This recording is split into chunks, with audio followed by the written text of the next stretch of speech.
I'm very happy to have Aaron Day. Aaron has been an academic librarian for over 10 years, and actually he is a very techy person as far as I understand. And he has worked in various areas in the library discovery, research support, and biometrics. And he's currently the lead data services at the Singapore Management University Libraries. And actually, I first heard about Aaron was actually through a blog, which I found very, very interesting.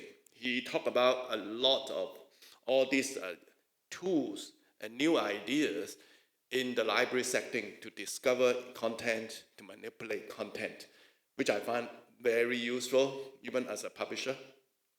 Then we don't do that kind of thing, but I find that now we understand better how the library service the customer, that means the academic and the students.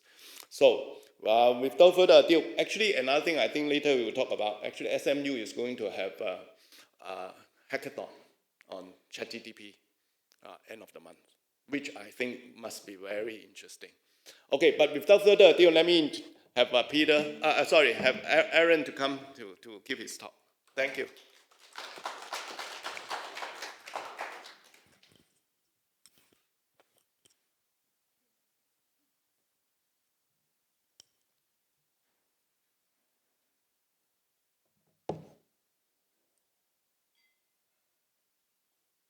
Hello.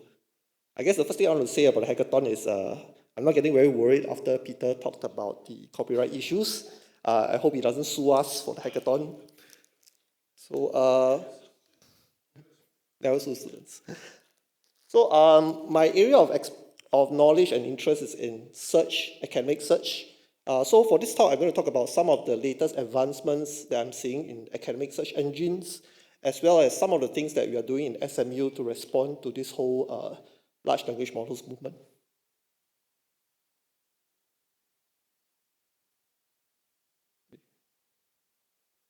Okay. So this is the standard slide I always show. There's been a lot of advancements in innovation for academic discovery, but I'm going to talk about the hottest thing right now, which is the use of generative AI with search. And technically, the term you see in the literature is augmented retrieval language models or augmented retrieval generation, right? So this actually uses the power of large language models in terms of their natural language understanding and natural language generation capabilities and combine this with conventional search. So when we talk about generative AI, nowadays we talk about transformer-based large language models. We're talking about OpenAI's BERT models, GPT models, BERT models, Llama models, and so on. And in search, it's being used in three main areas. First, to improve relevancy ranking. Second, to generate direct answers, as opposed to just showing you links to documents. And thirdly, extraction of information from pages. So for example, you may be looking for papers that are, say, studies on COVID, where the study was done in China and Singapore, right? So these tools are able to actually show you papers where the studies were done in China and Singapore alone. So the first one is already happening, but it's under the hood. So traditionally, search engines actually match documents based on keywords, lexical kind of search. Increasingly, they've been using semantic type of search. As a librarian, I've been told about semantic search for the last decade or two. And my experience in the past is whenever a startup came to me and said there's semantic search, I would be very wary because the semantic search up to recently has not been very good. I think things have changed since around 2020, around the time where OpenAI started to launch GPT-3. So using embedding-based techniques, right, the results have improved a lot. So in this example, right, I was actually looking for papers that were techniques on finding seminal papers. So how do you find seminal papers? I was a bit lazy, so I went to Google Scholar like most people, and I searched how to find seminal paper. And the results were horrible. I think the top 10 results, maybe only one was relevant. Basically because Google Scholar didn't seem to realize that how to find is actually a phrase. It was like matching how here, find there in different sentences, and the results were bad. Right? And this is Google Scholar, the master at search. Right? So Google Scholar currently, I believe, is still using mostly lexical kind of keywords-based searching. There's some other techniques, but it's basically still keyword-based. On the right, you can't really see this. This is illicit. They are more well-known for the fact they can generate answers, but they also use the latest embedding-based techniques. Right? So what they do is that they take all the full text, they take all the content from Semantic Scholar, title, abstract, and some of open access full text, they convert it into embeddings, and they do the embedding-based matching, basically semantic search. And the results are way better. Of course, most of the time you can't tell the difference because most of the time the results are equally good. But once in a while, you'll notice that the latest methods seem to understand your query a lot better. Of course, the other main thing that people are excited about is the ability of large language models to generate direct answers. Right? So the old paradigm of showing 10 blue links, people want to replace it with showing a direct answer. But of course, we know that there are a lot of issues with this. This is a question about finding who won the FIFA World Cup.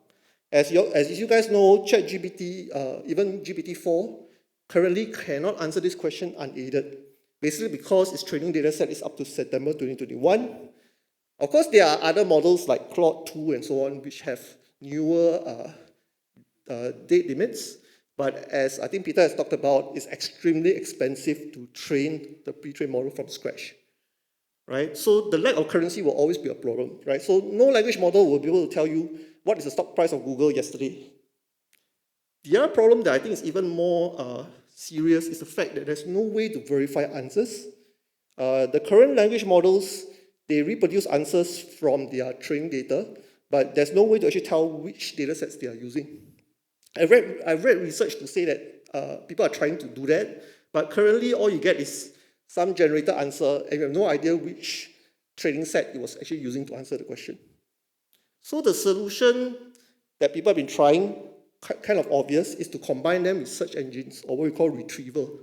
Right? So the idea here is that if you type in a question, it will go to Bing or some retriever, some search engine. It will look up the answer, right? And it will send, say, a sentence with the answer to the generator, like ChatGPT, and then ChatGPT will be prompted to try to answer the question using what it found. So if you use something like Bing Chat, Perplexity, or any of these newer AI-powered systems, they will be able to not only answer the question, but tell you where they got the answer from. Right, so you can see a little one there pointing to the URL. This is Perplexity, which is similar to Bing Chat. This one is even more obvious. It even tells you which sentences and which URL it found, and you will actually use these to answer the question. So this is extremely transparent. You can see the 1, 2, 3, the pages where it found the answer, the sentences it used to generate the answer. Right? So this solves the problem of currency. You can ask it something that happened yesterday, as long as you can find the web page, and you can even tell which web page you got the answer from. And of course, I've been talking about general web, right? Of course, when there's Google Scholar. So similarly, right, people have been talking about ChatGPT, Bing Chat, but I'm not sure how many people are aware that there's an academic version of it going on since 2020. Right, so these are just some that have been emerging. Illicit, Site, SciSpace, and so on. And of course, recently, I think last week, or is it this week? Last week, the commercial search engines are coming in. So Scopus, Dimensions, even Web of Science, they talk to Nature, and they were saying that they are going to introduce similar search engines. Right? So basically, all of them will give you a direct answer when you search, right? Using whatever it found in the title and abstract of Scopus, and I think the full text of Dimensions. But let's talk about Illicit. This, as far as I can tell, is the first academic search engine that actually worked with OpenAI. They were early OpenAI partner. I think around late 2021, early 2022, they contacted me to actually try this out. So the first thing it does, as I mentioned before, is that it produces an answer, it generates an answer based on the first 4 papers it found. Right? So this is something that you can use. How good is it? It depends. Sometimes it picks up papers that I don't think are very relevant or barely relevant. Other times it can be pretty good. But the one thing can be sure of is that it does not hallucinate papers, because it's literally a real paper that was found, right? If you use even GPT-4, right now, I was seeing a paper that suggested that it was still hallucinating about 20% of references, right? But with this, it will never hallucinate the paper. The paper is real. Let me go on. The other thing that I find probably even more useful is its ability to extract information, right? So in this case, you can see that it's actually generating columns of data, like for example, the outcome that's measured, the detailed study design, and you can even create your own columns. So for example, I created a column saying, what was the data set used? Right, so this is extremely useful if you're looking for specific answers. I work with a lot of grad students, and they often have to generate tables of data like this to show to their supervisor. So this can actually do it. And the cool thing is, even though this is not 100% accurate, I don't think there's any study yet on how accurate this is, kind of working on this, but the startup founders told me it's around 70% accurate currently. And the cool thing is you don't even have to trust this. If you click on any of these pieces of information, they will send you to the text that is highlighted that was used to generate the information. So you don't even have to take this on trust. You can actually see which sentences it thought justified these pieces of information. And right now, a lot of people are trying this, right? Chat with PDF services. You load up the PDF, and then you can ask questions. So Illicit has this as well. These are mostly open access papers only. Right? Here, for example, you can see the parts that have been highlighted that answers the question. Of course, the other thing is that some people do not like to use this type of search engines. They are still used to using Chat-GPT. So if you pay for Chat-GPT Plus, 20 USD a month, you can actually use plugins. And there are many plugins that basically do the same thing. This is an example using something called Scholar AI. Okay, what it does is that if you ask any question, and ChatGPT thinks that it's a scholarly literature question, it will look up scholarly papers. They are using Semantic Scholar and OpenAlex, right? And it will do the same thing, basically find relevant papers and ask ChatGPT to answer based on what it found. This is you can see in the background what's actually happening. It actually found these 4 papers with abstracts and so on, and ChatGPT is asked to answer the question using this information.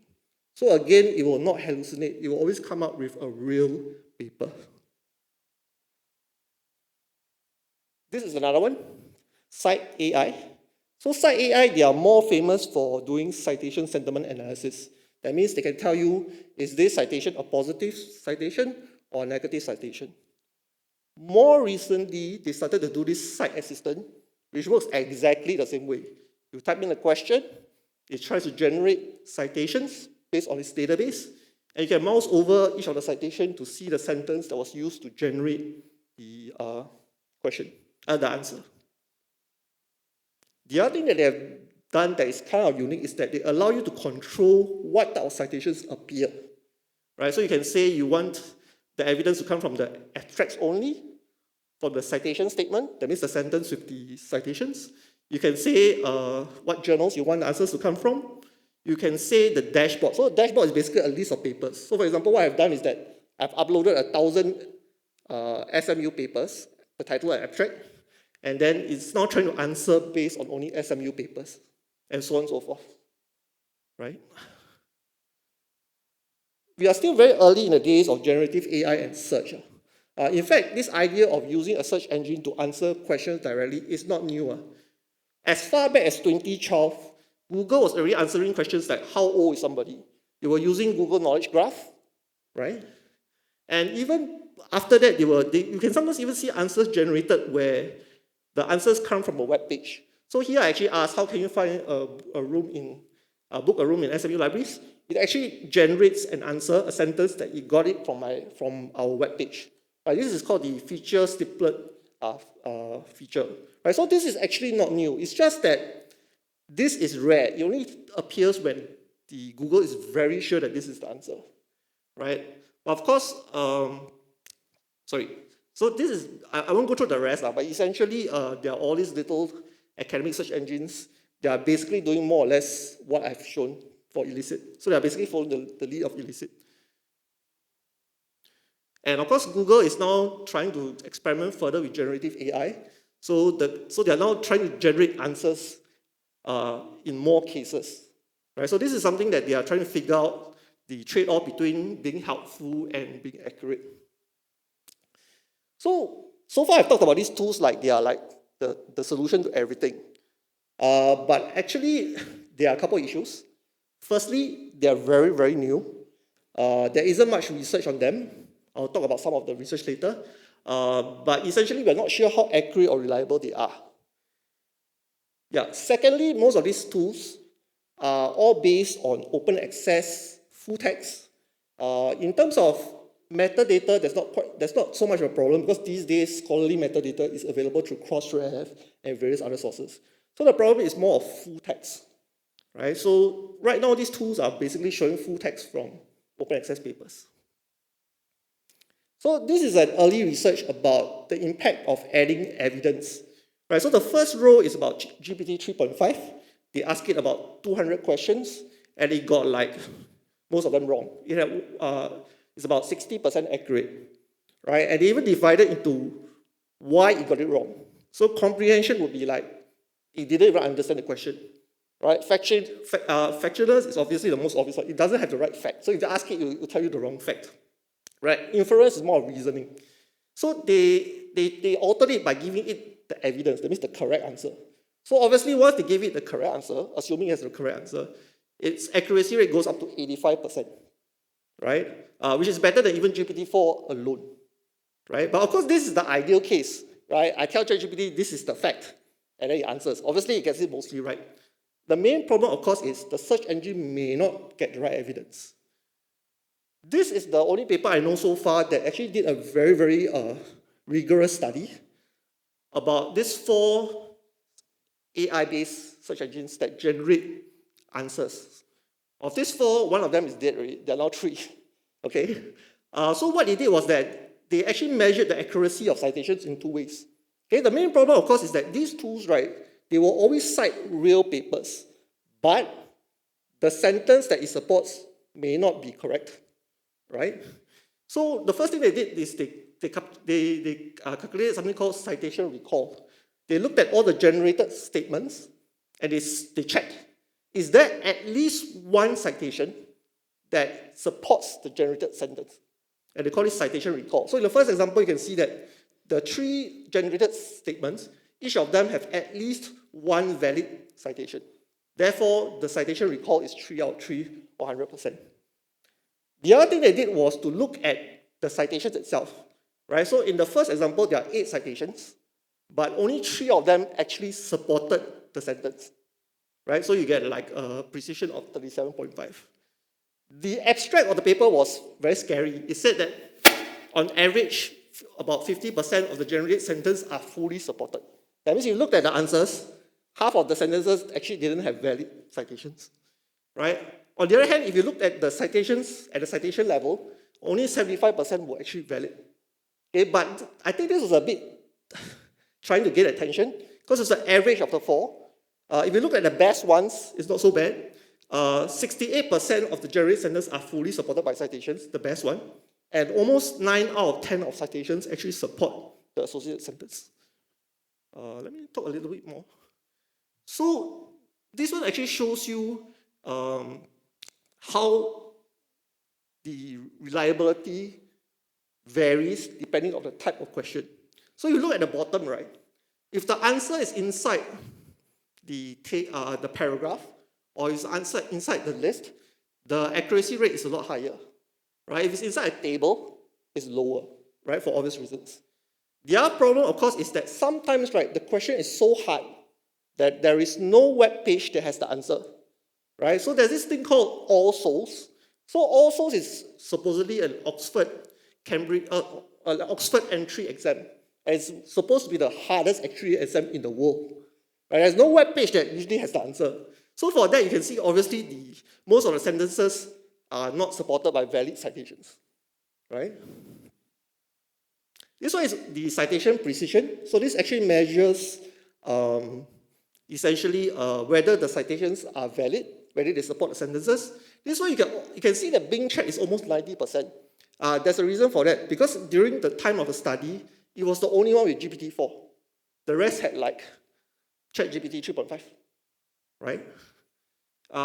The funny thing is that when you look at this, right, the Bing is not the best, even though it's using GPT-4, because this one has to do with how well can you find the answer. So you could have the best GPT-4 in the world, the best language model in the world, but your search engine fails to find good relevant evidence, you will not do well, right? The most interesting part of the study wasn't even that. They actually asked people to rate the answers, right? It was a Likert scale, 1 to 5. So they were asked to rate how fluent the answer is and how useful the answer was perceived to be. The main problem is that there's a negative correlation between citation recall precision and fluency and perceived utility, which means that the answers that people thought were the most fluent, that they thought that was the most useful, actually had the worst citations, right? So this is actually very scary when you think about it. I think newer research is coming out to also say roughly the same thing, that the fluency or the comprehensiveness of the answer seems to make people think the answer is correct. So the answer, why is there a negative correlation, is kind of obvious when you think about it. So in terms of fluency, say the generator finds an answer, right, a sentence with the answer. If it tries to paraphrase, it will become fluent. The more you paraphrase, the more fluent it is. But the more you paraphrase, the more likely you're going to paraphrase wrong, right? So there's a negative correlation here. To the extent that there are some search engines, right, that don't paraphrase at all. They figure out this sentence is likely the answer, they just give you the sentence, right? The other one is even more serious, perceived usefulness, right? So assume that I ask you a question that you can't find a good answer to, right? So what is it going to do, right? If it decides to say, okay, I will try to answer the question, right? And then the answer will be perceived to be useful because I answered the question, but the citation doesn't actually support it. Or you could be a search engine that decides, let me follow the citation. My sentence will be supported by this sentence. But then the answer doesn't seem to help with the question. And then it's marked down. Right? It doesn't seem to, I mean, despite the prompts telling you to say, I don't know, it still tries to answer a lot of the time. The other part that people have been working on is to use large language models to extract information from papers, creating some sort of knowledge graph. And this is being used in systematic reviews right now, I believe. So they're doing stuff like extracting all these papers, all the correlations between different variables, right? Do meta-analysis, right? So there are all these tools out there that are using language models to extract and see what type of variables correlate with which type of variables. Yeah. So one of the things as a librarian is that I'm not really into copyright, so I'm not going to talk about that. I'm into open access. So for a long time when we talk about open access, we always talk about for humans to read, right? Now machines to read becomes important. So I was doing this example in Bing Chat. I was playing around earlier this year, and I asked it like a certain question like, what type of data sets do I use for certain topics? Please answer from smu.edu.sg, right, our university domain. And the interesting thing is the answer was very good. And when I looked at the source, it was actually our institutional repository where we put out our open access papers, right? And Core, which is connecting repositories in the UK, they have actually harvested basically all the open access papers on all the repositories and all the journals, right? Because UK also has a fairly permissive copyright law. And they actually came up with this Core GPT, which is exactly the same idea, trying to answer questions using all the open access full text. And of course, chatbots, definitely coming. I was not very impressed with the chatbots that we have now, but I was very impressed with Bing Chat. It acts like a librarian, it's helpful.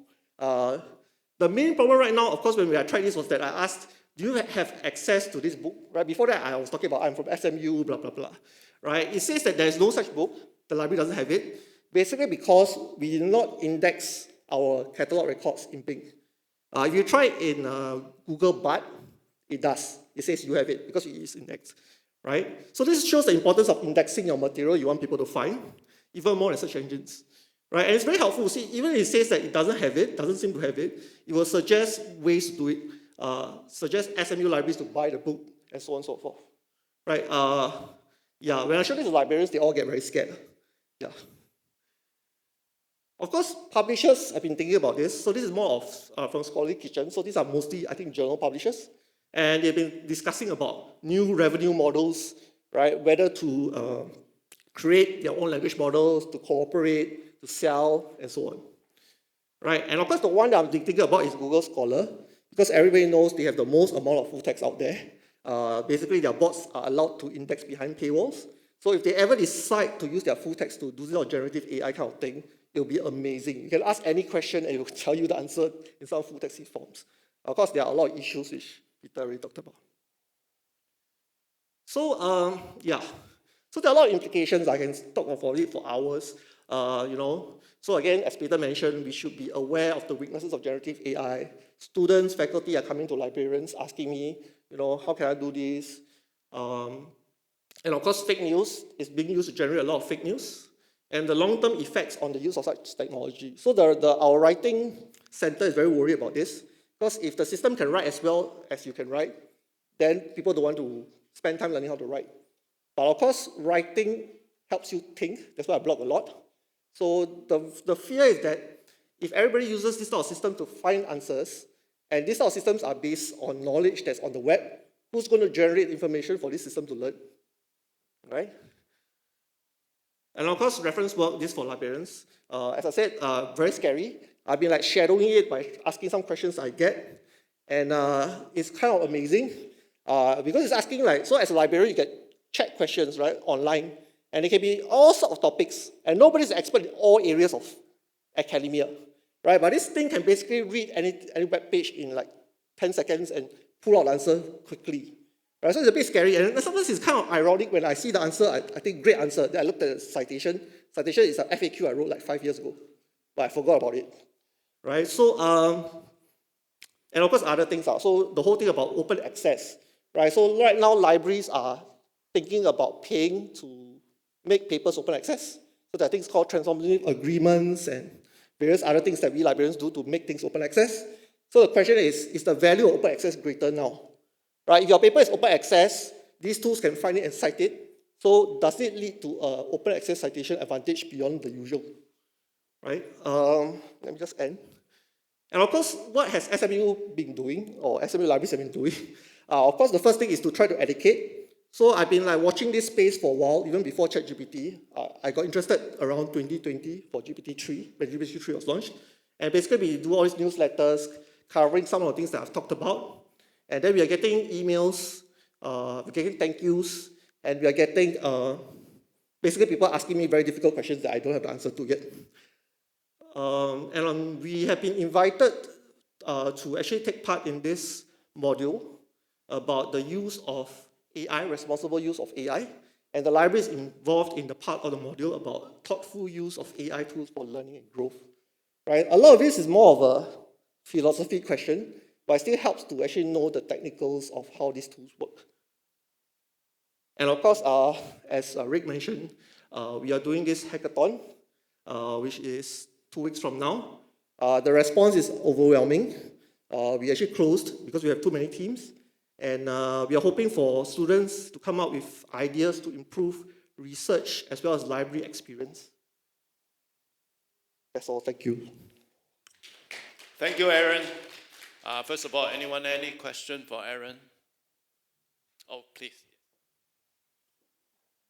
Okay.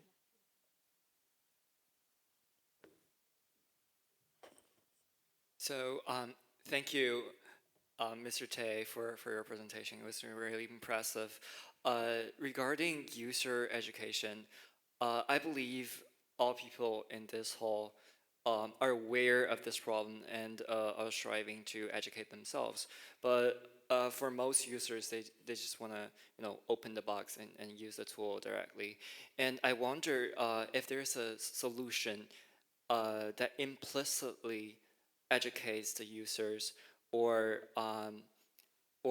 educate them in the process of them using the tool. So I came up with an idea just now, and it's not far from maturity, and I want to share with you, and I wonder what you think of it. So regarding, for example, fake news and all those. So there are contradictions on online search results, and they're definitely going to be indexed. I wonder if we can train the AI or Bing Chat or whatever to offer an alternative opinion that kind of leave the space for the user to determine the efficiency or effect of the answers. Yeah, that's my question. A long one. Sorry.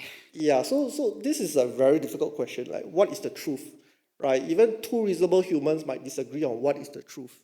So I was reading OpenAI and one of the earlier papers where they talked about WebGPT. So WebGPT is similar to what the current systems are doing. It searches, finds a paper, and it cites. And one of the interesting things that actually struck me when I read the paper was there's a footnote where they start to discuss about which websites are credible.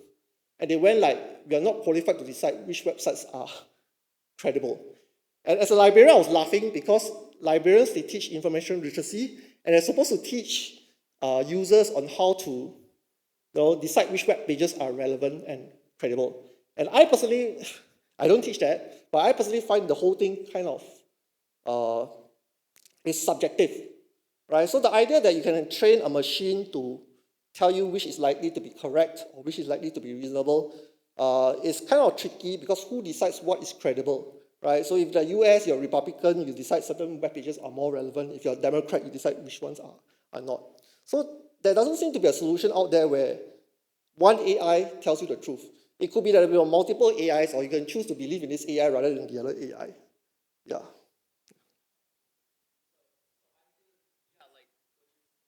Perfectly right. And I do believe that you know making AI to offer you one answer isn't a solution. It has to give you the space and opportunity to think of other possibilities. And I think that's what I'm believing. Yeah. Yeah, I agree. Because I kind of, yeah, so multiple opinions might be good. Yes. Anyone, any other question? Before, then I have one question. Because Aaron always give me the impression it's not a typical librarian that I know of. Because my wife was trained as a librarian, totally don't know anything about what we are talking about. So I want to ask you, what do you think of the impact of these new tools, new generative AI era affect the next generation of librarians? Yeah, this is the part that whenever I give talks to the librarians, they get very scared. I think one of the things is that, at least for things like Bing Chat and all that, it actually means that librarians have to be more specialized. Right? So if I ask any general question and the answer can be found from a web page, basically you're in trouble. If your specialty is just Googling quickly and looking at the answer, that one is no longer needed because these systems can Google faster than you and read it. But I believe I still have capabilities that like Bing Chat couldn't do. So for fun, I write a blog post and I think of some idea, I want to write a blog post. And I'll try to ask these systems to write it. Right? They still can't because they don't have my ideas. Of course, the funniest thing is the moment I write a blog post, it gets indexed. The next moment it knows those answers that I gave. Right? But either way, it seems to me that librarians have to have deep specialized knowledge that isn't easily summarizable from the web page. Right? Because a lot of people, what they think librarian job is just to Google and read the web page. Right? But I guess chatbots are basically saying you no longer need that. Yeah, so that's one thing that I think is that going to happen. You need deep specialized knowledge. Maybe not just librarians. I think for any job and any career, if your knowledge can be found just by Googling, you're in trouble. Yeah, and part of me wondering is like, should I blog so much because I'm giving Bing Chat all the answers, all my ideas? Yeah. Okay, thank you very much.